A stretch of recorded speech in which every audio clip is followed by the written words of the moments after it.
আল্লাহ নবী বলেছে, যখন বাদ্যযন্ত্র বেড়ে যাবে, গায়িকারা সম্মুখে এসে নাচবে, তুমি অপেক্ষা করো, পাহাড়গুলো কেঁপে উঠবে, পৃথিবীটা নড়ে উঠবে। জালজালা ইযা জুলজিলাতিল আরদু জিলজালাহা, যখন পৃথিবী প্রবল কম্পনে প্রকম্পিত হবে। ওয়া খরাজাতিল আরদু আসকালাহা, যখন এই মাটি তার ভিতরে যা আছে একদম লাথি মেরে বের করে দেবে, লাশ হোক আর যাই হোক, মাটি বলবে যে বের হও, বের হও আমার থেকে, বের হও, আমি তোর আর কাউকে রাখবো না।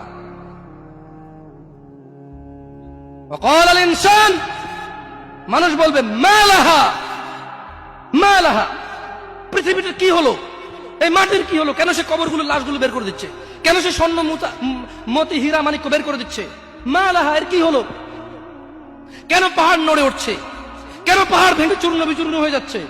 মানুষ বলবে মালাহা, পৃথিবীর কি হলো, বিআন্না রাব্বাকা আওহালাহা, পৃথিবী এটা করবে, বিআন্না রাব্বাক, কারণ তোমার প্রতিপালক আওহালাহা, পৃথিবীকে আদেশ করেছে। আপনি গান শোনেন, আমি শুনি না, আপনি গান বাজান, আমি বাজাই না। যখন চিটাগং নড়ে উঠলো ভূমিকম্পে, আপনার বাড়ির সাথে আমার বাড়িটাও নড়ছে।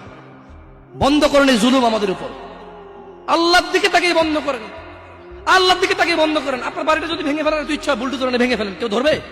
কেউ জিজ্ঞেস করবে আপনাকে? আপনি গান বাজনা শুনে এভাবে পৃথিবীতে বিপর্যয় নিয়ে আসতেছেন। ইত্তাকিল্লাহ হাক্কা তুকাতিহ, আল্লাহকে ভয় করেন যেভাবে ভয় করা উচিত।